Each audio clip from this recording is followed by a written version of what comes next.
ঘর আমার খুব পছন্দ হয়েছে। এই রুমে আরো একজন ছেলে থাকে, তাই রুমের ভাড়া কম। ওই যে ও চলে এসেছে। প্রিন্স, তুমি এখানে? তোমরা দুজন দুজনকে চিনো? খুব ভালো করে। ও আমার ক্লাসমেট। বাহ, এটা তো খুব ভালো কথা। তাহলে দুজনের থাকতে কোনো সমস্যা হবে না। এই নাও চাবি, আমি আসছি। আমি থাকবো না ওর সাথে। আমিও ওর সাথে থাকতে চাই না। ভাগ্যক্রমে আমার আবারও প্রিন্সের সাথে দেখা হয়ে গেল। অঞ্জলি, এই হলো নিশানা। এই নিশানার এই পাশে যেন তোমার কোনো কিছু না আসে। ঠিক আছে প্রিন্স, এই নিশানার এই পাশে যেন তোমার কোনো কিছু না আসে। এরপর আমরা পুরো ঘরটাকেই ভাগ করে নিলাম।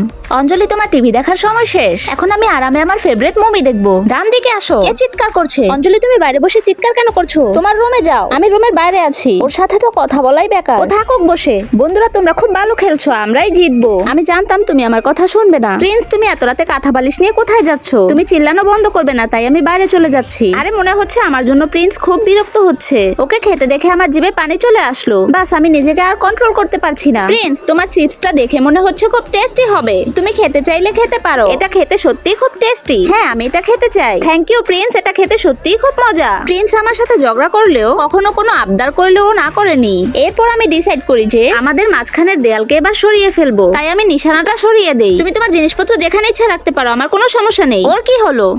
আমি খাবার খাচ্ছিলাম আর তখনই বাড়িওয়ালার ফোন আসলো। মিস রোশনি, আপনি ওই রুমে থাকতে না চাইলে আমার আরো একটা রুম খালি হয়েছে, চাইলে শিফট হতে পারেন। না। আর এভাবে আমার আর প্রিন্সের ঝগড়া শেষ হয়ে যায় আর একসাথে মিলেমিশে থাকতে রইলাম। ওই দিনের পর আমরা আর কখনোই ঝগড়া করিনি। এই নাও প্রিন্স, এটা খাও। আমি এটা স্পেশালি তোমার জন্য বানিয়েছি।